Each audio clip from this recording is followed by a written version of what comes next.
I am happy to join with you today in what will go down in history as the greatest demonstration for freedom in the history of our nation. 50 years ago, a great American, in whose symbolic shadow we stand today, signed the Emancipation Proclamation. This momentous decree came as a great beacon light of hope to millions of Negro slaves who had been seared in the flames of withering injustice. It came as a joyous daybreak to end the long night of their captivity. But 100 years later, the Negro is still not free.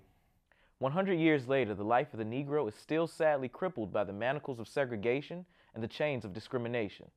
100 years later, the Negro lives on a lonely island of poverty in the midst of a vast ocean of material prosperity. 100 years later, the Negro is still languishing in the corners of American society and finds himself in exile in his own land. So we have come here today to dramatize a shameful condition. In a sense, we have come to our nation's capital to cash a check. When the architects of our republic wrote the magnificent words of the Constitution and Declaration of Independence, they were signing a promissory note to which every American was to fall heir. This note was a promise that all men, yes, black men as well as white men, would be guaranteed the unalienable rights of life, liberty, and the pursuit of happiness. It is obvious today that America has defaulted on this promissory note insofar as her citizens of color are concerned. Instead of honoring this sacred obligation, America has given the Negro people a bad check. A check which has come back marked insufficient funds. But we refuse to believe that the Bank of Justice is bankrupt. We refuse to believe that there are insufficient funds in the great vaults of opportunity of this nation. So we have come to cash this check. A check that will give us, upon demand, the riches of freedom and the security of justice. We have also come to this hallowed spot to remind America of the fierce urgency of now. This is no time to engage in the luxury of cooling off or to take the tranquilizing drug of gradualism. Now is the time to make real the promises of democracy. Now is the time to rise from the dark and desolate valley of segregation to the sunlit path of racial justice. Now is the time to lift our nation from the quicksands of racial injustice to the solid rock of brotherhood. Now is the time to make justice a reality for all of God's children. It would be fatal for the nation to overlook the urgency of the moment. This sweltering summer of the Negro's legitimate discontent will not pass until there is an invigorating autumn of freedom and equality.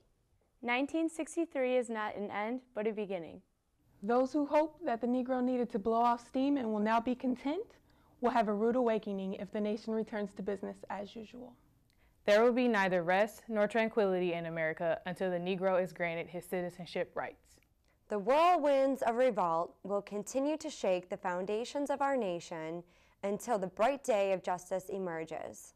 But there is something that I must say to my people who stand on the warm threshold which leads into the palace of justice. In the process of gaining our rightful place, we must not be guilty of wrongful deeds. Let us not seek to satisfy our thirst for freedom by drinking from the cup of bitterness and hatred. We must forever conduct our struggle on the high plane of dignity and discipline. We must not allow our creative protest to degenerate into physical violence.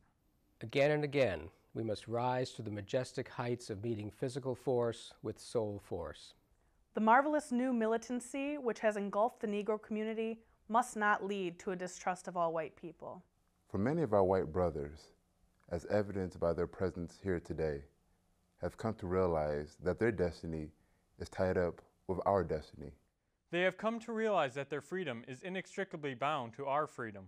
We cannot walk alone. As we walk, we must make the pledge that we shall always march ahead.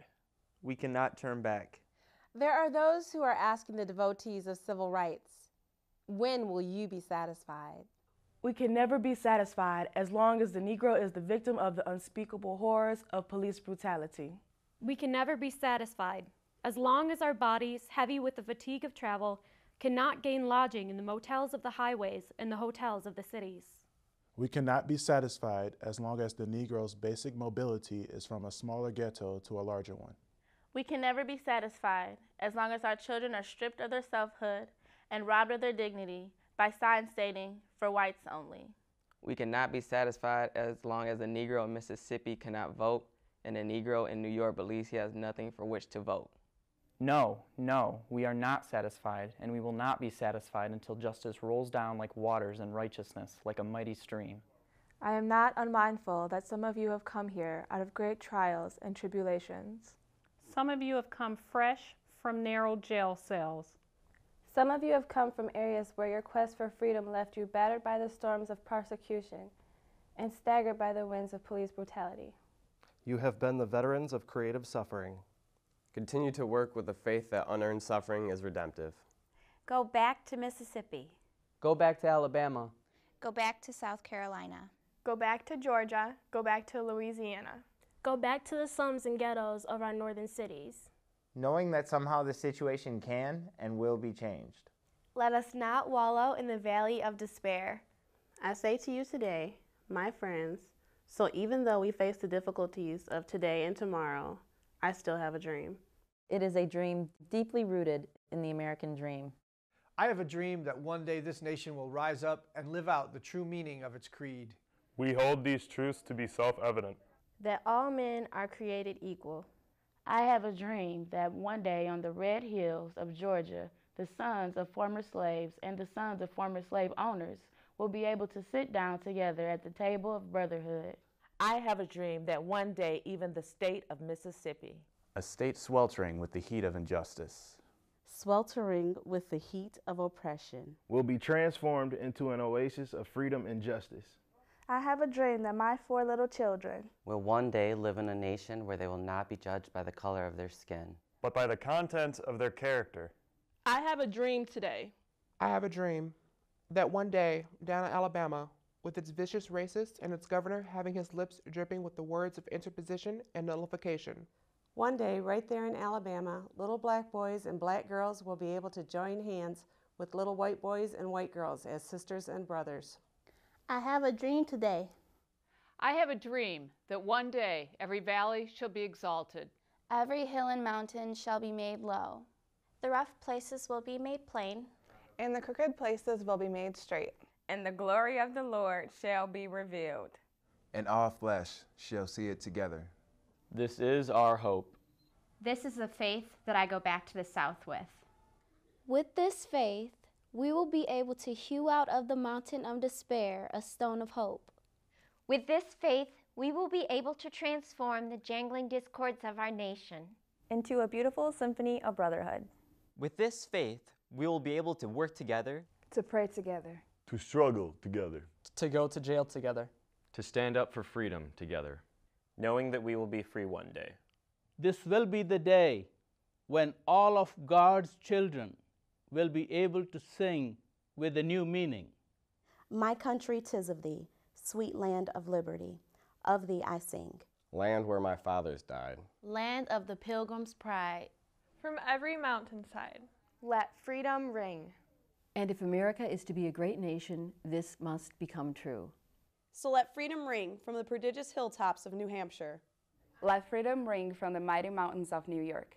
Let freedom ring from the heightening Alleghanies of Pennsylvania. Let freedom ring from the snow-capped Rockies of Colorado. Let freedom ring from the curvaceous slopes of California. But not only that, let freedom ring from Stone Mountain of Georgia. Let freedom ring from Lookout Mountain of Tennessee. Let freedom ring from every hill and molehill of Mississippi. From every mountainside, let freedom ring. And when this happens, when we allow freedom to ring, when we let it ring from every village and every hamlet, from every state and every city, we will be able to speed up that day when all of God's children, black men and white men, Jews and Gentiles, Protestants and Catholics will be able to join hands and sing in the words of the old Negro spiritual. Free at last, thank God Almighty, we are free at last.